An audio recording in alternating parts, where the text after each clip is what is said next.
नारायण भजमन नारायण नारायण बोल नारायण। कथा प्रारंभ होते आओ विष्णु भगवान आसन लीजो आन के सकल ज्ञान सकल करो कल्याण। आइए श्री सत्यनारायण भगवान से सुने। एक बार नारद जी महाराज दूसरे के हित से अनेक लोकों में घूमते हुए मृत लोक में आए और वो यहाँ पर आकर के भगवान को देखा कि शंख चक्र गदा पद्म लिए हुए पड़े हुए हैं। तो नारद जी महाराज स्तुति करने लगते हैं। कैसे? भगवान तुम्हारे चरणों में एक प्रेम पुजारी आया है। भगवान तुम्हारे तो है पास मेरे कोई पात्र नहीं है। पास नहीं तुम्हारे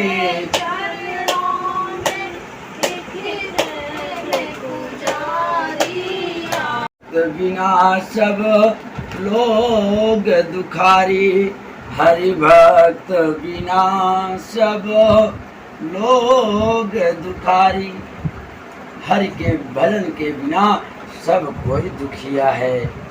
जैसे ही नारद जी ने इतना कहा तो उस ब्राह्मण के पास में एक ब्राह्मण का रूप धारण करके पहुंचा और उस ब्राह्मण के पास जाकर के मैंने उससे कहा कि हे ब्राह्मण देवता, आप पृथ्वी पर नित्य प्रति क्यों घूमते हो? कारण क्या है? ब्राह्मण ने बतलाया कि मैं एक भिखारी ब्राह्मण हूँ, भीख के लिए घूम रहा हूँ, दिन भर भीख मांगता हूँ, तब जाके मैं अपने परिवार का पेट पालन करता हूँ।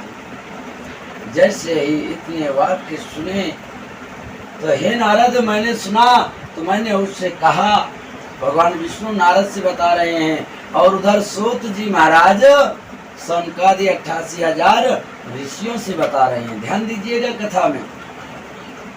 जैसे ही उन्होंने इतना कहा और फिर मैंने उस ब्राह्मण को बतलाया कि तुम सत्यनारायण की कथा करो, भक्ति भाव से नैवेद्य केले का फल, घी, दूध, दही और आटा सवाया लेकर के भगवान के पूजन की कुल सामग्री को अर्पण कर दो।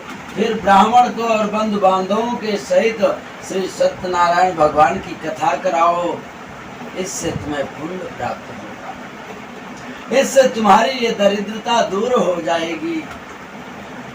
वह ब्राह्मण कहने लगा कि मेरे पास तो पेट पालने बस के लिए मैं भीख खिलाता हूँ, मैं कैसे करूँगा इतना सारा सामान। लेकिन जा पर कृपा राम की होई, ता पर कृपा करे सबको। उस पर हर इंसान की कृपा हो जाती है और जिस पर भगवान की कृपा नहीं होती तो गली की गट्टी भारी हो जाती है। लोग कहते हैं मैं कांटों की जिंदगी की कृपा होती तो आपका कार्य जरूर बनता। जैसे ही इतना कहा तो नारद जी के समझ में आया। बोले प्रभु, इस व्रत को इस ब्राह्मण से परिवार बंधुओं के साथ में धनवान हो गया, लेकिन इसके बाद कथा कौन सुना, उसके बारे में मुझे बताओ। तब फिर भगवान बताते हैं कि एक दिन वह ब्राह्मण धन और ऐश्वर्य के अनुसार बंधु बांधवों के साथ से क्या फायदा, कभी गिरते हुए को उठाया नहीं, बात आंसू बहाने से क्या फायदा, कभी भूखे खिलाया नहीं, बाद अमृत पिलाओ तो क्या फायदा। प्यासे को पानी न पिलाएं, जब उसका प्राण चला जाए तो हम उसको फिर आंसू बहाते हैं, तो क्या फायदा है आंसू बहाने से। अरे अगर वो प्यासा है उसे पानी पिला देते तो तुम्हारे जरिए से ही नहीं किसी भी प्रकार से उसके प्राण तो बच जाते।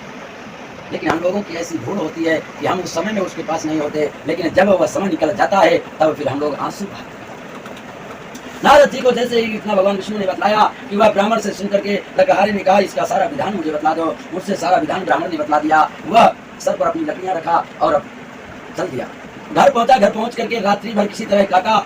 सवेरा हुआ। सवेरे होते ही वह सर पर अपनी लकड़ियों को रखा और उस नगर पे चला गया जहाँ पर धनवान लोग रहते थे। हरे नारायण हरि हरि हरे नारायण हे भजन कर भरी जवानी में बुढ़ा भरी जवानी में बुढ़ापा बुढ़ापे में दरस तुम कर न पाओगे दरस तुम किसने हे भजन कर भरी जवानी में बुढ़ापा। इसलिए कहा गया है कि भजन जो भी करना है तो जवानी में करना चाहिए, बुढ़ापा किसी ने देखा नहीं है। वह पत्नी भी कलावती भी लीलावती भी अपने पति से यही कहती है कि आप कल का क्या देखना, जो करना है आज ही कर डालो। लेकिन कहता है कि मैं इसके विवाह करूँ। अभी 6वीं 12वीं में बहुत सारा धन मेरा जा चुका है। अब मैं इसके शादी विवाह जब करूँगा तब सत्यनारायण की कथा करूँगा। क्योंकि लोभ था उसको। लोभी पर सब रुष्ट हो पितृदेव भगवान अपाता है यमलोक में वह ना कभी सम्मान वह ना कभी सम्मान। सुनो कंजो से आयानो कथा कर रही तो वह भी बैठ करके कथा श्रवण करने लगी। और जब कथा संपूर्ण हो लक्ष्मी नारायण भगवान। अब आगे की कथा कहता हूँ सभी को दीजिए।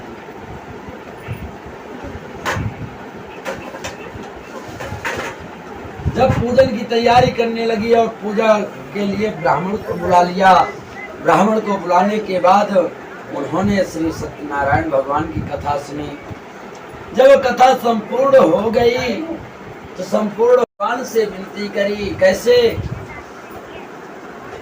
कि भगवान को गुरु माना था उन्होंने।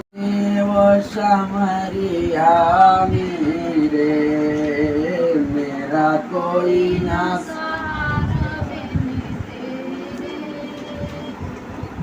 तुमको दरस दिखाना होगा मेरे भोले बाबा तुमको आना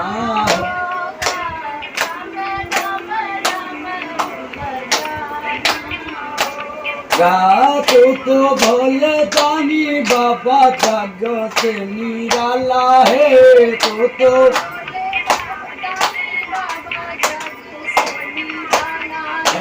हाथों में त्रिशूल बाबा सर्पों की माला है। हाथों में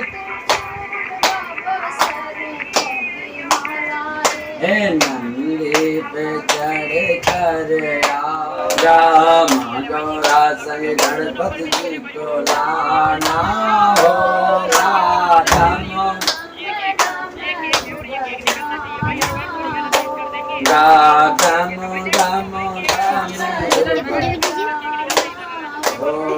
बोले शंकर भगवान। वह बैस दंडी महाराज के पास पहुंच गया और प्रार्थना किया। भगवान दंडी ने उनको आशीर्वाद दे दिया। वह अपने नगर की ओर चल दिए नाव को देख करके। क्या कोई बात नहीं, आ जाइए। और शोक प्रकट करने लगी, रोने लगी।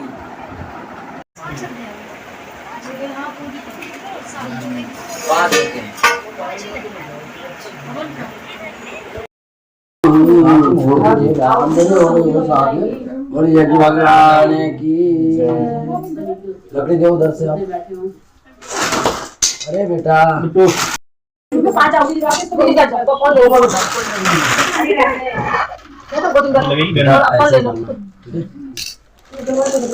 हरि ओम प्रजापतये नमः स्वाहा प्रजापतये नमः ओम इंद्राय स्वाहा इदम इंद्राय नमः। एक दोनों खाली एक दोनों भारत दे तो सब लोग करेंगे उधर।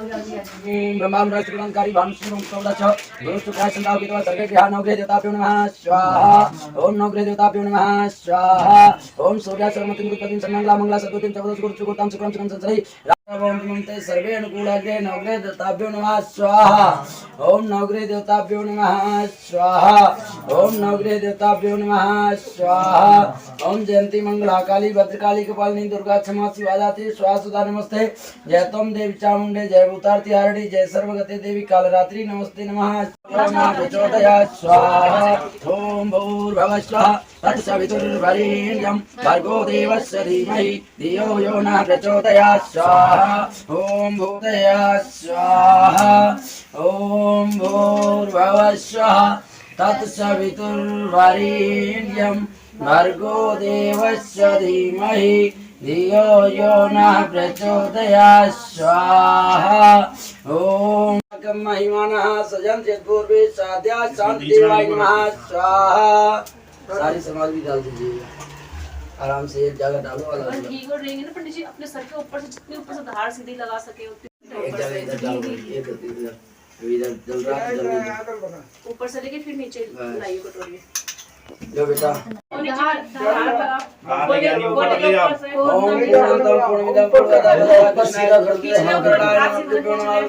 बोलिए कि भगवान की जय। झाड़ते नहीं है पंडित जी को देते, झाड़ते नहीं बेटे उसको। श्रद्धा धारण की तिनको काज सर्यो हो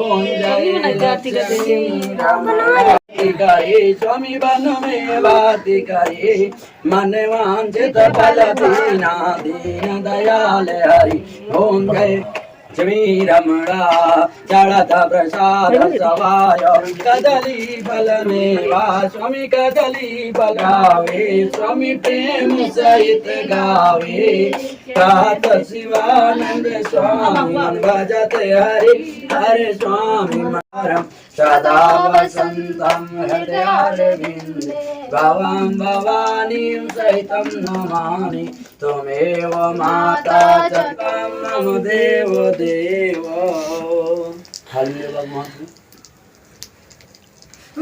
आराम से ऐसे आरती दो भगवान को।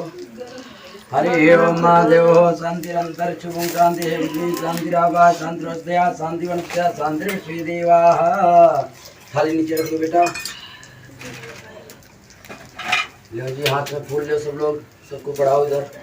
ओम सुमन सुमंगल सुमनलय सुमन शुद्ध विचार पुष्पांजलि अर्पण करूं मेरे नाते करो स्वीकार। सिंह चढ़े